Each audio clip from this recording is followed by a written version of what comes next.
Suama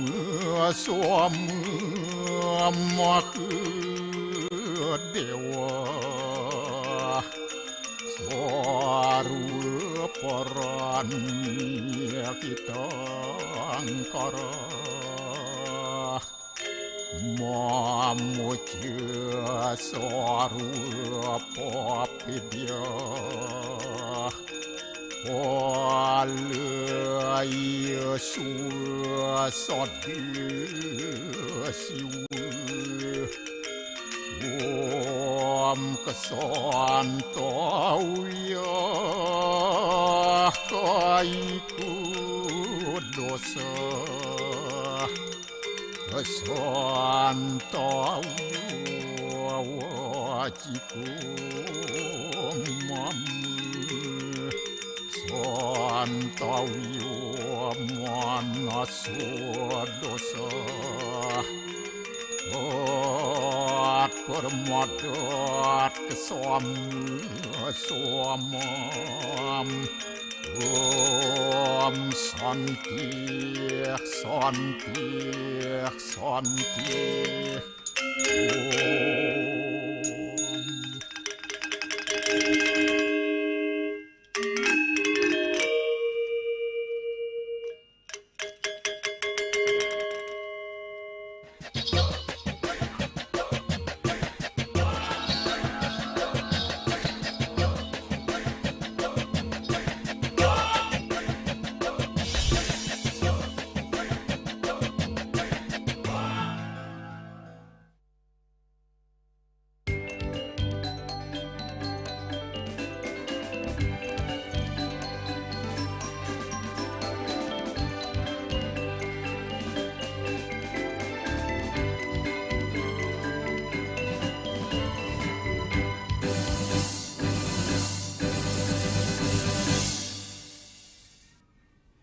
Om Swastiastu. Pemirsa Bali TV, seputar Bali kembali hadir dengan menyajikan sejumlah informasi di antaranya. Pura Manik Tirta Timuhun rusak tertimpa longsor.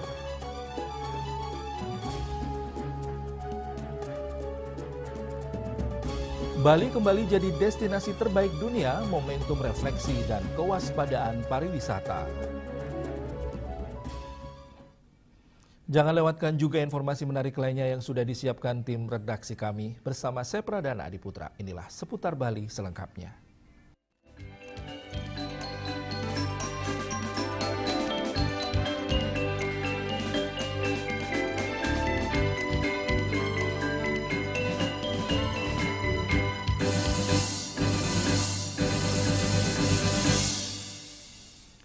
Pemirsa, sejumlah pelinggi Pura Manik Tirta, Desa Adat Timuhun, Kecamatan Banjarangkan, Kabupaten Klungkung, rusak karena tertimpa batu dan tanah longsor.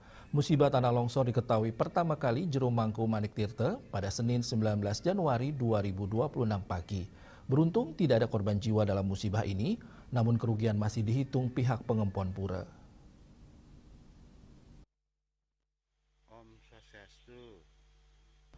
Perbekal Desa Timuhun, Iputu Arsano dihubungi membenarkan musibah tersebut. Perbekal Putu Arsano menjelaskan musibah tanah longsor diketahui pertama kali Jero Mangku Manik Tirta yang merupakan Jero Mangku pura setempat. Bagi itu sekitar pukul 10.00 WITA, Jero Mangku Manik Tirta ke pura. Begitu memasuki areal pura, Jero Mangku melihat pelinggih sudah rusak ditimpa longsoran batu dan tanah dari tebing sebelah timur pura. Melihat kondisi ini, Jero Mangku Manik Tirta kemudian menghubungi Jero Bendesa Adat Timuhun Iwayan Widana.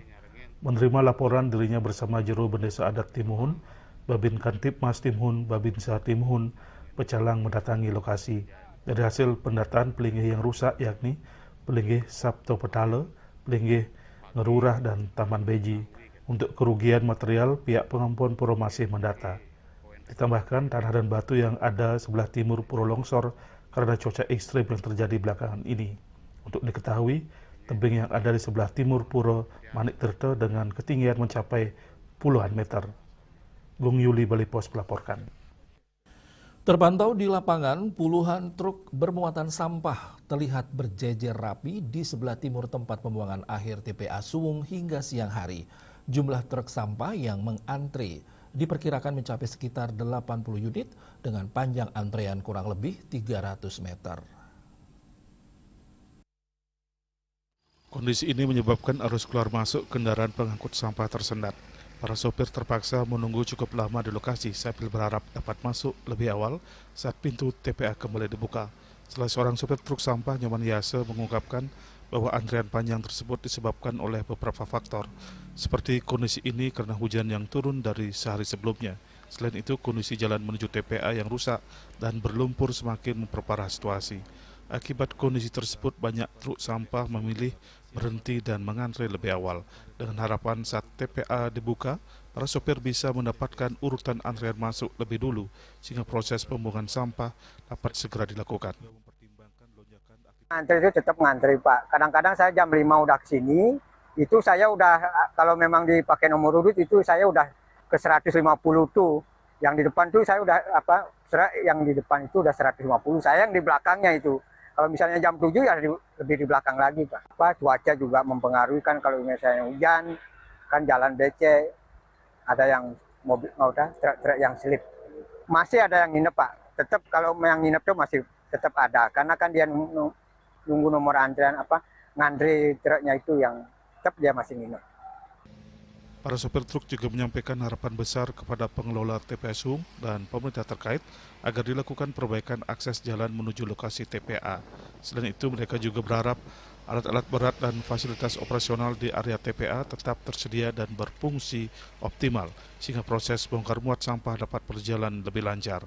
Dengan perbaikan infrastruktur dan kesiapan alat operasional tersebut, para sopir meyakini pekerjaan pengangkutan dan pembuangan sampah akan menjadi lebih efektif, cepat dan tidak lagi menimbulkan antrian panjang seperti yang terjadi saat ini.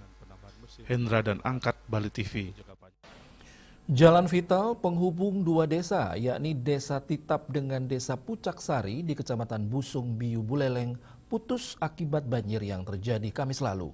Jalan ini juga merupakan akses menuju sekolah SD 3 Busung Biu.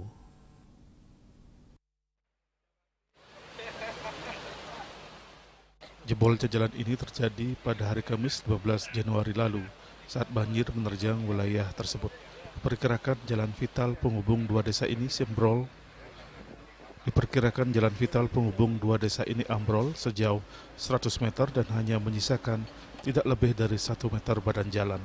Kondisi ini menyebabkan terisolasinya sekolah yang ada di wilayah tersebut. Kepala Dinas PU-TR Kabupaten Buleleng, Putu Adipta Putra menjelaskan, penanganan lanjutan akan berkoordinasi dengan Badan Wilayah Sungai (BWS) untuk mengubah aliran sungai. Itu dilakukan untuk mengantisipasi air dengan intensitas tinggi kembali terjadi sehingga musibah bisa dicegah lebih minim. Besok kami juga akan turun sana, Pak, izin untuk menyambung jalan tersebut karena putus ini kurang lebih hampir 100 meter putus jalannya. Akses masyarakat juga putus sehingga wajib ada menyambung kembali di sana sehingga menghantam yang sebelah barat sehingga putus jalannya. Nah, mulai besok kami eksekusi untuk pemulihannya. Sementara Kepala Pelaksana BPBD Buleleng menyatakan akan melakukan asesmen untuk mengetahui kerugian yang diakibatkan oleh banjir tersebut.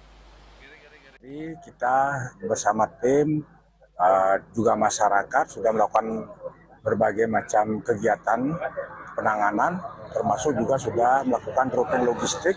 Sekaligus hari ini juga dilakukan asesmen ya terkait dengan berapa dampak yang ditimbulkan dari kejadian yang kemarin itu. Jadi memang banyak rumah yang terkena, kemudian juga ada sekolah ya dan lahan pertanian yang mungkin juga menjadi ikut terdampak dari. Selain memperbaiki jalan yang jebol karena merupakan akses vital dua desa dan jalan yang dilalui untuk menuju sekolah SD 3 Busung Biu, dilaksanakan pembersihan sekolah yang terdampak banjir. Sementara demi keamanan siswa sekolah tersebut akan belajar secara daring. Yasri Yuli, Bali TV.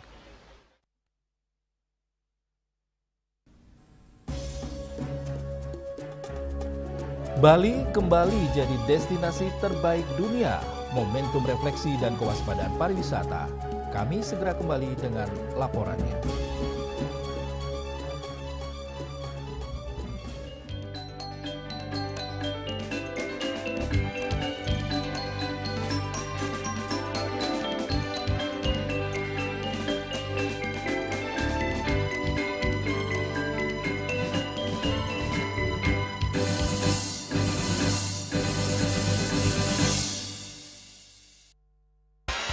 Kak Srido sekarang sibuk apa? Sabtu Minggu ada game. Seruput aja dulu. Luwak hitam baru dengan teknologi slow roasting bikin nyaman di lambung. Selamat kepada para pemenang undian Kopi Luwak. Terima kasih Kopi Luwak. Menangkan 50 juta atau nonton bareng sepak bola di Amerika. Untuk kalian yang belum menang, buruan kirim.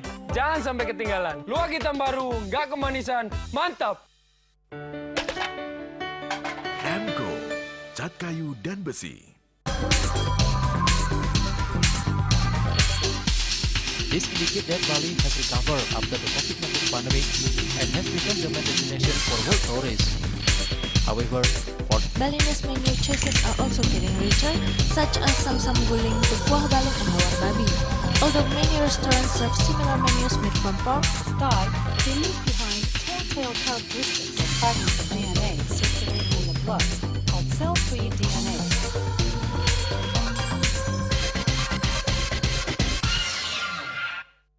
Ngepat juga. Ya. 4. Tumpang alit-alit lagi papat. Ngangen sampian usung metulang lindung wasani dengan bombayu kan warata tikalpop. Langsung personilipun 108 yang dipergunakan pada saat orang yang kena musibah di jalan kita memanggil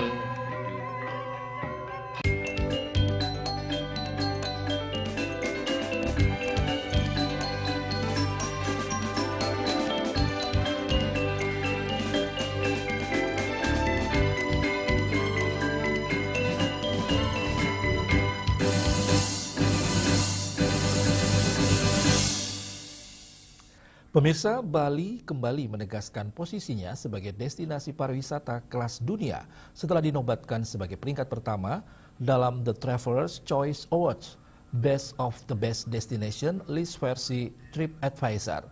Prestasi ini sekaligus menepis narasi yang sempat berkembang sebelumnya terkait isu sepinya kunjungan wisatawan ke Pulau Dewata.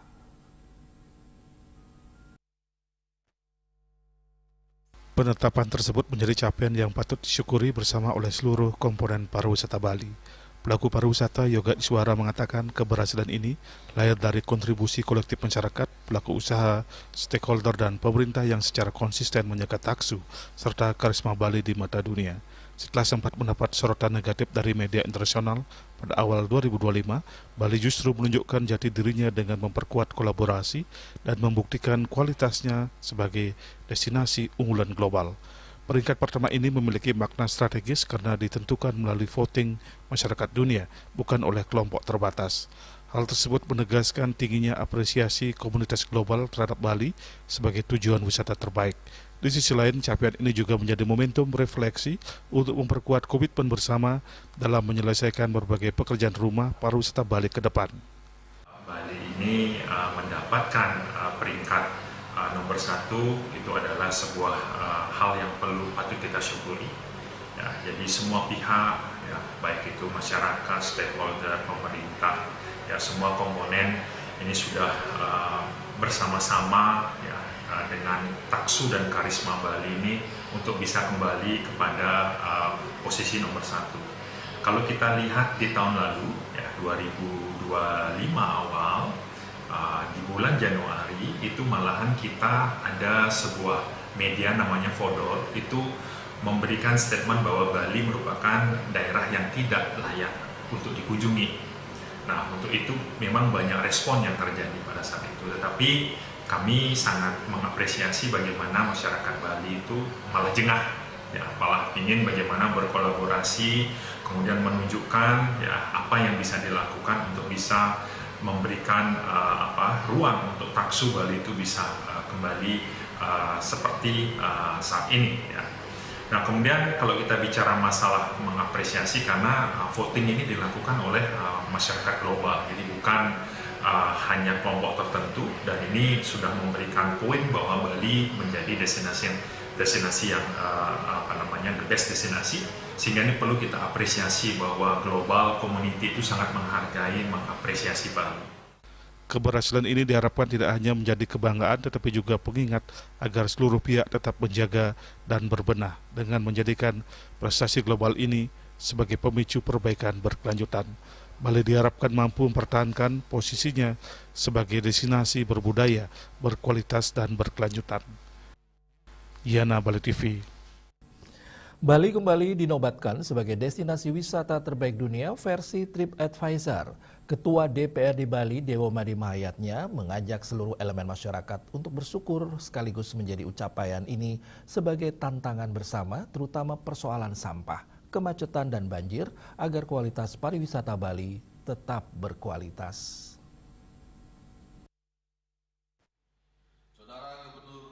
Ditemui seusai rapat paripurna DPRD Bali, Dewo Made Mahayatnya alias Dewo Jack menyebut pencapaian ini patut disyukuri meskipun Bali tengah menghadapi berbagai tantangan, mulai dari persoalan sampah, kemacetan, hingga banjir. Menurutnya, penghargaan ini membuktikan Bali tetap istimewa dan diminati wisatawan global berkat kerjasama pemerintah dan masyarakat yang selama ini bergotong royong menjaga kualitas pariwisata. Inilah cermin bahwa pemerintah dan masyarakat Bali mesti saling bekerja sama, saling menjaga, utamakan kenyamanan dan keamanan. Jadi apa yang setelah kita laksanakan selama ini itu juga mencerminkan kita dinobatkan menjadi destinasi pariwisata terbaik dunia. Pemerintah daerah, di mana ada pemerintah pusat yang tempat kami bernaung dan untuk memohon arahan juga sesuai dengan peraturan yang ada, jadi mohon waktu sampai akhir tahun 2026 masalah sampah ini akan selesai. Dewo Made Mahayatnya menambahkan, destinasi terbaik dunia merupakan prestasi sekaligus tantangan besar untuk tetap dipertahankan di tahun-tahun mendatang. Ia juga meminta masyarakat terus mendukung langkah pemerintah dalam menyelesaikan berbagai persoalan di Bali, khususnya masalah sampah yang ditargetkan rampung tahun ini. Bali kembali mengukuhkan posisinya di mata dunia melalui The Travel's Choice Awards Best of the Best Destination List 2026 versi TripAdvisor. Bali meraih peringkat pertama sebagai destinasi wisata terbaik dunia yang dirilis Kementerian Pariwisata RI 16 Januari 2026 lalu. Winato, Bali TV. Beralih ke informasi kriminal, setelah viral di media sosial, jajaran Satreskrim Polresta Denpasar berhasil meringkus 2 orang yang melakukan aksi bobol counter HP di Jalan Soputan Denpasar. Modusnya dengan menaiki kanopi untuk masuk ke lantai 2 bangunan.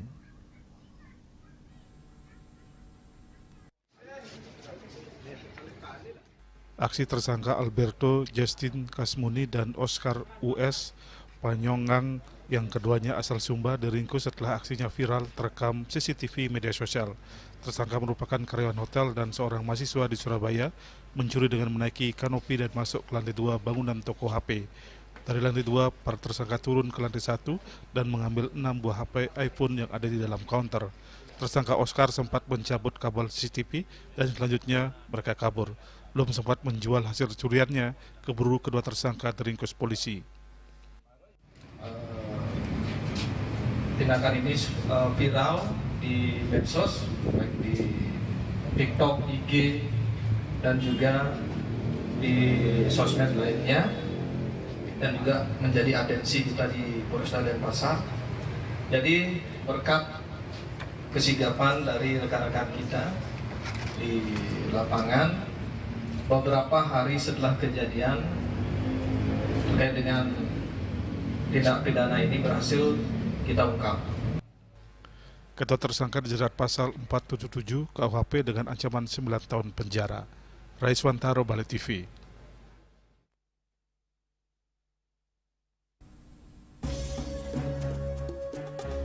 Kami akan segera kembali dengan informasi harga perak melejit, UMKM silver terjepit dan produksi terancam mandek.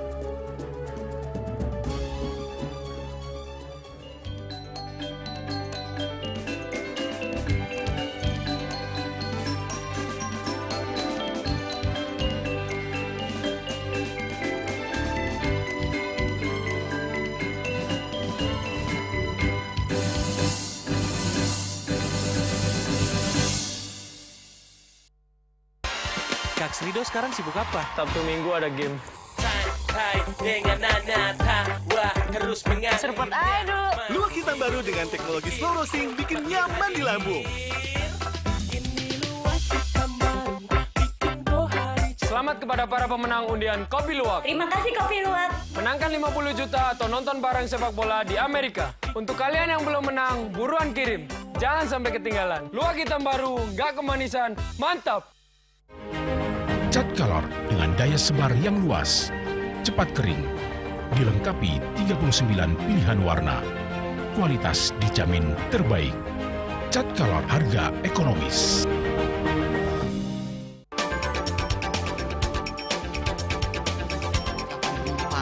Pihak bandara telah melayani sebanyak 192.284 penumpang baik domestik maupun internasional. Suprapto mengatakan dari kunjungan wisatawan mencapai 3.000 pengunjung per hari tersebut. Ini mengacu pada perdagangan harga gabah yang juga semakin mahal saat ini. Kondisi itu pun membuatnya tidak maksimal memenuhi permintaan pasokan beras ke pelanggan dan loyalitas anggota Linmas. Hadir dalam kegiatan pelatihan dan pembekalan tersebut,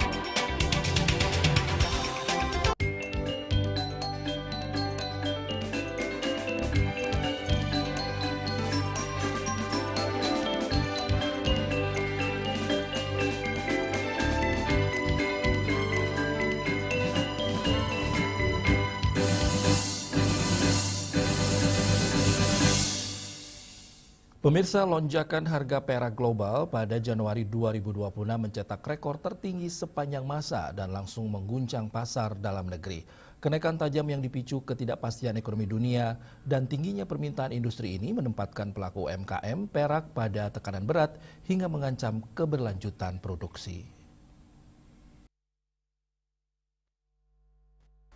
Dampak kenaikan tersebut dirasakan kuat oleh pelaku UMKM perak. Harga bahan baku melonjak secara tiba-tiba tanpa jeda penyesuaian, bahkan mencapai 2 hingga 3 kali lipat dari harga sebelumnya. Kondisi ini menimbulkan tekanan berat terutama bagi UMKM yang telah mengikat kesepakatan harga dengan konsumen sejak awal. Dalam praktiknya, pelaku usaha masih mampu menyiasati penjualan retail dengan memproduksi perhiasan dan kerajinan edisi terbatas. Pengrajin karena tingginya bahan itu karena tamu nggak ada yang pesan sekarang gitu, nggak ada yang pesan dan lokal pun susah sekarang beli karena harganya terlalu lonjak. Itu orang lokal maupun orang bule juga susah dia belanja sekarang karena ininya terlalu naik gitu. Pemerintah supaya bagaimana caranya peraknya itu bisa turun dan bisa pulih kembali gitulah supaya UKM pengrajin perak dapat produksi kembali gitu. Namun kesulitan terbesar muncul pada pesanan khusus yang telah disepakati ketika harga perak yang semula berada di kisaran 18 ribuan melonjak hingga sekitar 50 ribuan rupiah. Lonjakan drastis ini membuat pelaku UMKM kesulitan menjaga komitmen harga sekaligus keberlanjutan usaha. Situasi ini juga memaksa sebagian pengrajin menghentikan produksi terutama untuk pesanan dalam jumlah besar. Kalau untuk yang order yang kita sudah sepakati di harga awal, misalnya disepakati di harga 18.000. Nah tiba-tiba perak itu naiknya sampai 50.000 seperti saat ini gitu loh. Jadi kita terus bagaimana gitu. Kalau misalnya kita bilang sama tamunya bahwa memang ini kan internasional ya mungkin ya, tetapi kita sebagai UMKM merasa tidak konsekuen seperti itu. Jadi ini yang membuat kita bingung sebenarnya. Tanpa intervensi kebijakan, ancaman jeda kerja bagi para pengrajin semakin besar dan berpotensi menimbulkan efek berantai terhadap mata pencarian pekerja. Kejelasan dan langkah konkret diharapkan menjadi kunci agar sektor UMKM perak dapat bertahan di tengah gejolak harga global. Yana Bali TV. Pemerintah terus mengoptimalkan layanan pengurusan akta kematian secara online sebagai bagian dari transformasi digital pelayanan publik. Meski transformasi digital terus didorong, pemerintah memastikan jalur pelayanan manual atau tatap muka tetap dibuka agar dapat melayani dan menjangkau seluruh lapisan masyarakat. mengoptimalkan layanan pengurusan akte kematian secara daring sebagai bagian dari transformasi digital pelayanan publik. Kebijakan ini mulai diterapkan secara bertahap sejak tahun 2020 dan semakin diperkuat dalam 5 tahun terakhir oleh Dinas Kependudukan dan Catatan Sipil Disdukcapil Kabupaten Badung. PLT Kepala Disdukcapil Kabupaten Badung Dr. Putu Suryawati menjelaskan digitalisasi layanan bertujuan memberi kemudahan bagi masyarakat, terutama keluarga yang sedang berduka. Melalui sistem online, warga tidak perlu lagi datang dan mengantri di kantor Disdukcapil. Ia memaparkan layanan ini dinilai telah berjalan efektif, khususnya bagi masyarakat yang terbiasa menggunakan teknologi. Namun ia menyadari masih ada kelompok warga, terutama lansia dan masyarakat di wilayah tertentu yang belum sepenuhnya melek digital. Meski transformasi digital terus didorong, ia memastikan jalur pelayanan manual atau tatap muka tetap dibuka. Prinsip pelayanan inklusif menjadi pegangan utama agar seluruh warga dapat terlayani tanpa terkecuali. Terima kasih. Sebenarnya pelayanan online itu sudah berlaku sejak tahun 2020, termasuk juga di sana itu penerbitan akte kematian. Jadi tahun 2020 kita sudah menerapkan layanan online untuk semua pelayanan. Jadi tujuannya ini adalah untuk memudahkan daripada masyarakat. Karena kan apabila ada keluarganya, salah satu keluarganya itu meninggal, biar tidak langsung datang ke Dinas Kependudukan Pencatatan Sipil, jadi bisa melalui layanan online itu mereka melakukan kepengurusan daripada penerbitan dokumen akte kematiannya. Jadi kalau kita lihat dari perkembangannya, kalau kita lihat ini memang sudah sangat efektif sekali, tetapi apabila ada daripada warga masyarakat yang belum memahami daripada teknologi tersebut, kita menyediakan pelayanan itu bisa mereka dibantu oleh customer service. Begitu juga ada satu loket yang di bawah itu memang khusus untuk melaksanakan pelayanan bagi warga yang tidak mengetahui daripada teknologi tersebut. Ada pendampingan juga untuk membuat akun, kemudian bagaimana caranya mengupload, itu ada pendampingan, itu ada 3 orang petugas khusus untuk hal itu. Melalui pendekatan tersebut, pengurusan akte kematian dapat berjalan optimal, adil, dan menjangkau seluruh lapisan masyarakat. Bunga Widrayani, Bali TV. Sebanyak 3 penumpang dalam pesawat yang hilang kontak di Provinsi Sulawesi Selatan adalah pegawai Kementerian dan Kelautan dan Perikanan Republik Indonesia. Sementara 7 orang lainnya adalah awak pesawat milik PT Indonesia Air Transport. Menteri Kelautan dan Perikanan mengungkapkan keprihatinannya atas kecelakaan pesawat tersebut.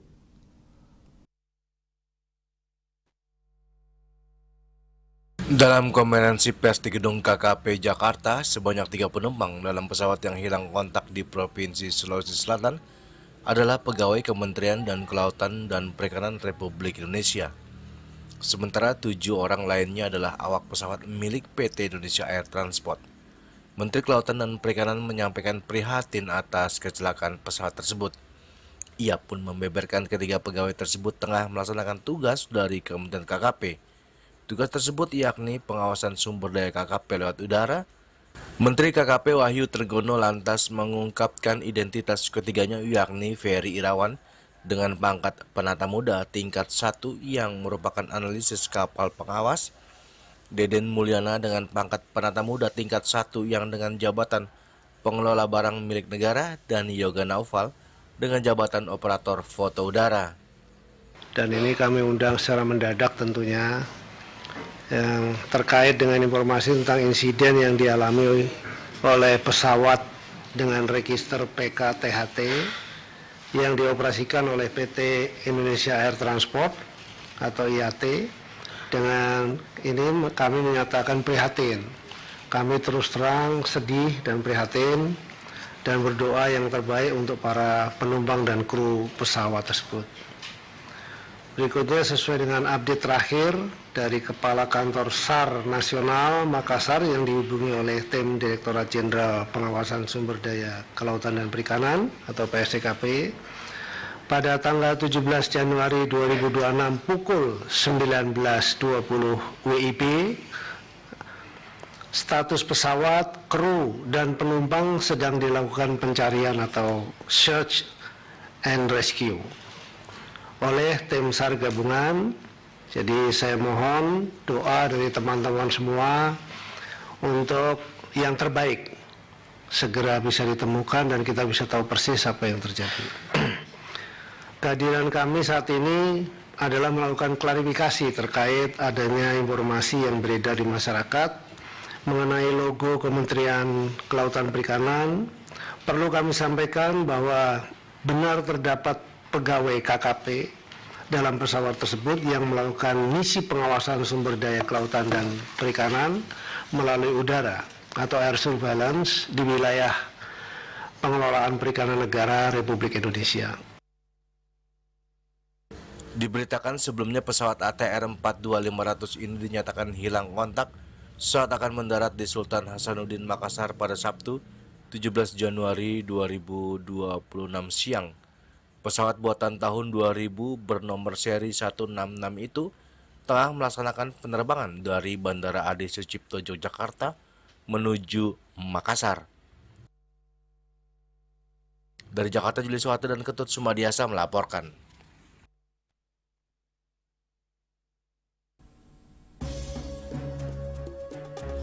Doa bersama dari Bali Utara untuk Nusantara. Kami segera kembali dengan informasinya.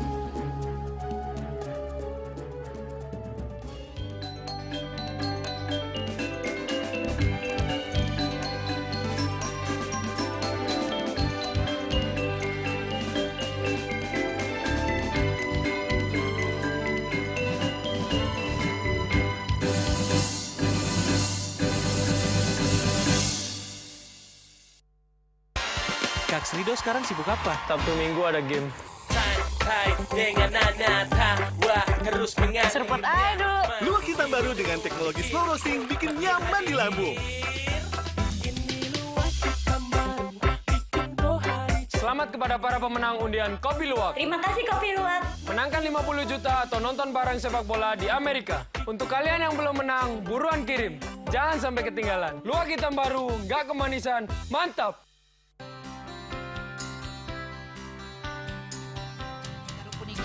Yang disampun aneka alit menekuling petapah kalah bos mepandes utawi mesangi mesin drama antar ketua Banjar Jakarta Selatan hari di Jakarta Selatan para pinangita miwah tokoh-tokoh umat Hindu emansipasi miwah penyarengan kerama istri saha anggen mencangin purikau wenten taler 6 TPS tani kaayahin oleh kerama istri inggian ring TPS 6.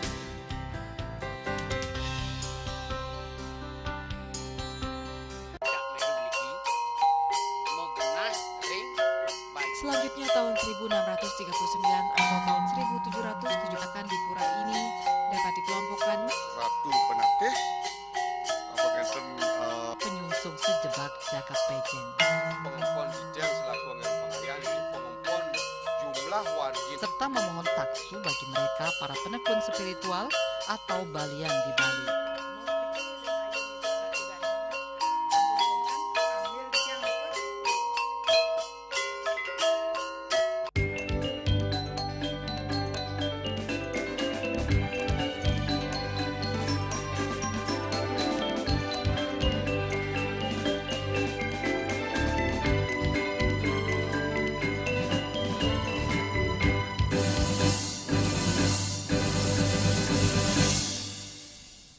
Pemirsa, ratusan umat Hindu di Bali Utara menggelar doa bersama terkait bencana alam yang terjadi sejak beberapa bulan terakhir di Indonesia. Tidak hanya umat Hindu, beberapa tokoh agama lain pun turut serta dalam doa bersama ini agar Nusantara terhindar dari musibah yang lebih besar.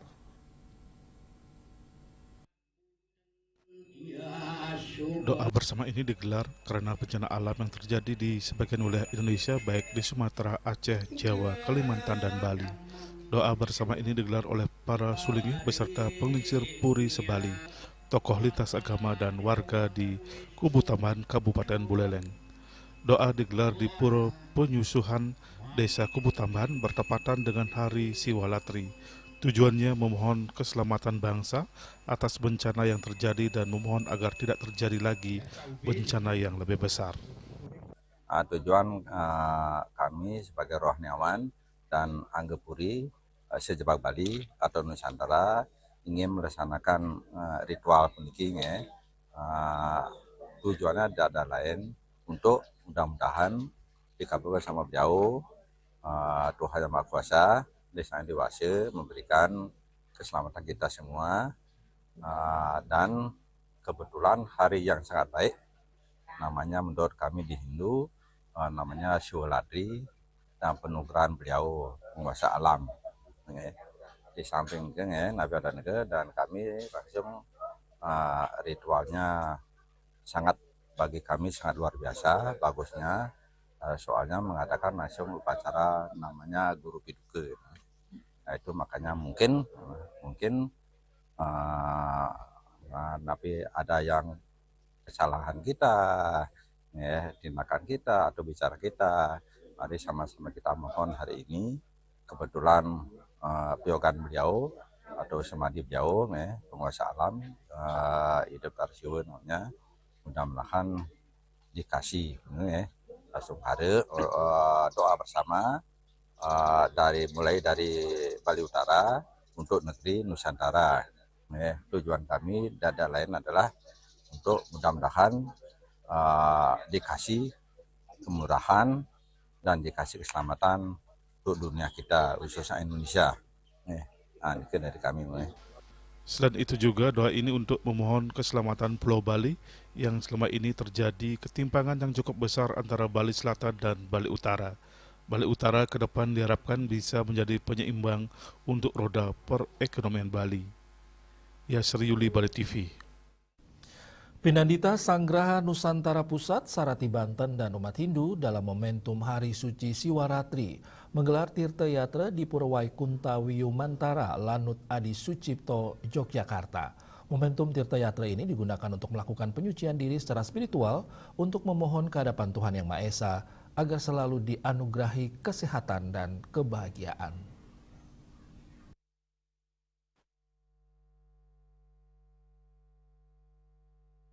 Rombongan Pinandita Sanggraha Nusantara Pusat, Sarati Banten dan juga umat Hindu dalam momentum Hari Suci Siwaratri menggelar kegiatan tirta yatra yang berlokasi di Pura Waikunta Wiyumantara, Lanut Adi Sucipto, Yogyakarta.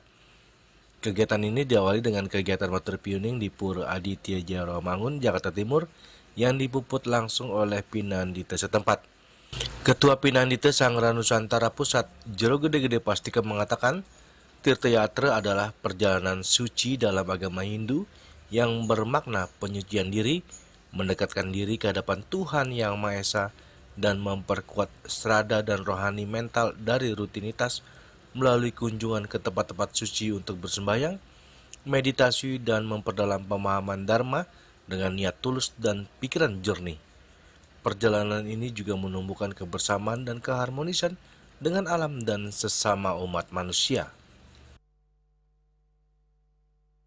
Jero Gede-Gede Pastika selaku Ketua Umum PSN Pusat pada hari ini melaksanakan tirta yatra ke Pura Waikunta di Yogyakarta, di Komplek Angkatan Udara.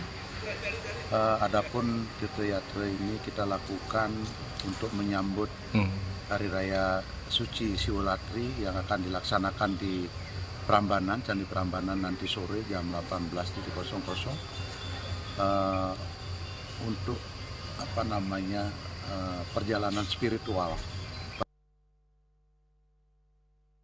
Setelah tirta yatra, kegiatan dilanjutkan dengan persembahyangan bersama malam Hari Suci Siwaratri di Candi Prambanan, Yogyakarta.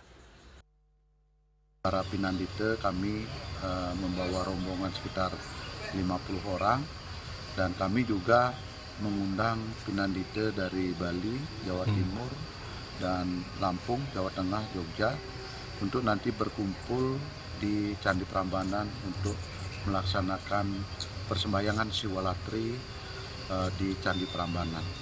Target kami mencapai sekitar 4-5 ribu umat yang hadir pada malam Siwaratri nanti malam.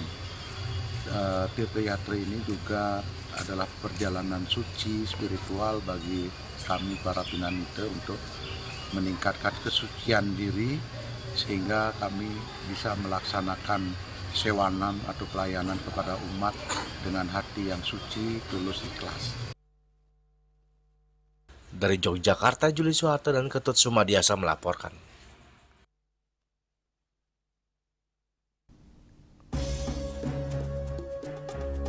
Pemirsa, jangan beranjak dulu, kami segera kembali dengan laporan filosofi Yamaraja dalam tradisi Hindu Bali.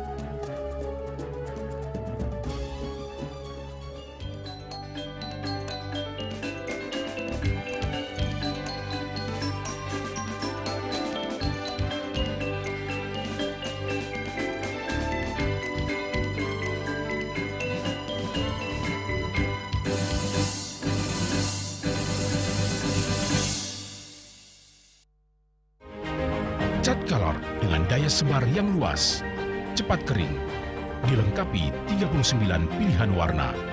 Kualitas dijamin terbaik. Cat color harga ekonomis. Musim hujan tiba, bencana banjir bisa mengancam jika kita tidak waspada. Kebiasaan buruk seperti membuang sampah sembarangan bisa menyumbat aliran air.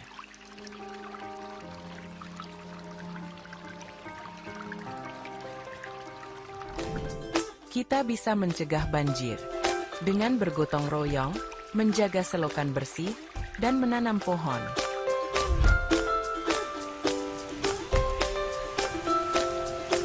Siaga di musim hujan, jaga lingkungan kita. Bersama, kita bisa terhindar dari banjir.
Pemirsa, budayawan ternama asal kota Denpasar, I Gede Anom Ranwara, memberikan penjelasan mendalam mengenai makna kata tawur dan konsep Yamaraja dalam tradisi Hindu Bali.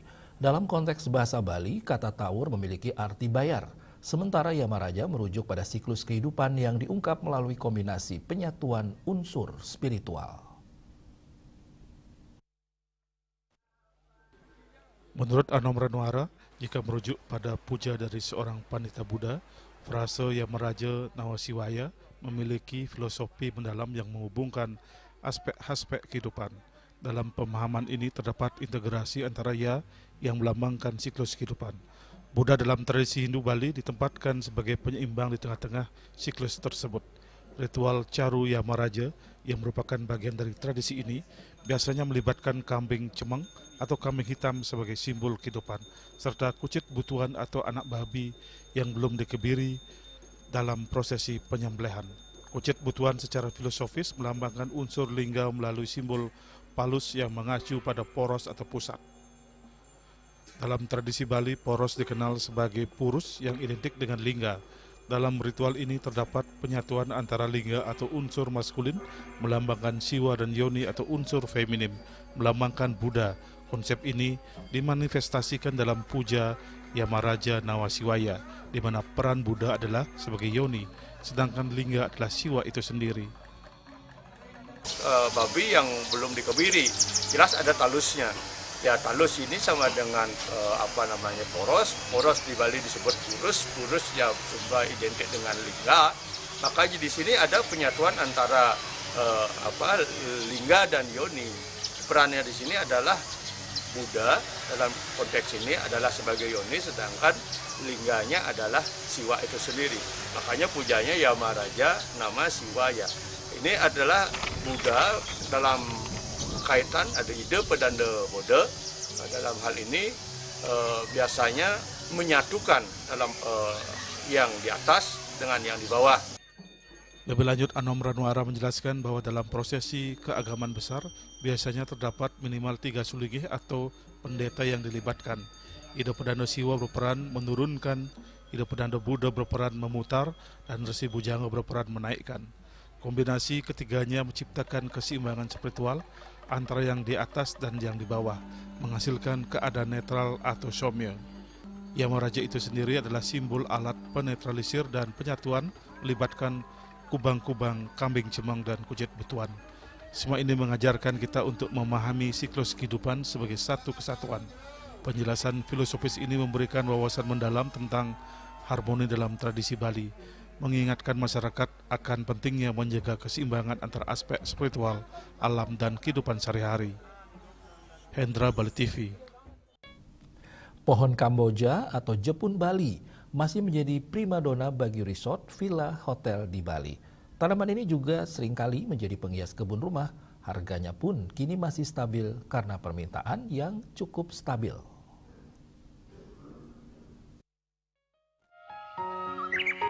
Menurut Ibu Amin, salah seorang penjual tanaman hias di kawasan Renon,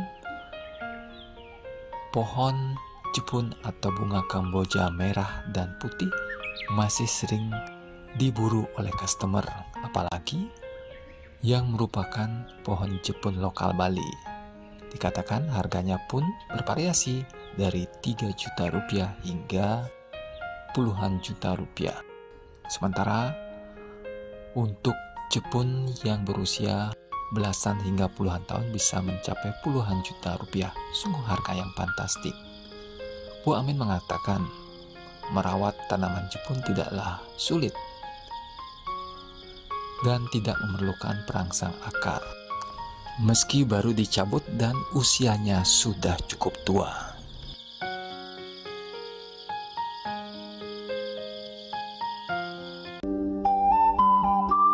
Bu Amin menambahkan, Jepun lokal Bali dan Jepun anggrek merupakan Jepun yang paling cepat laku karena kekasan bunga dan keharumannya. Agus Sudiatmiko, Bali TV. Dan kini kami sampaikan informasi perakiran cuaca untuk kabupaten kota di Bali.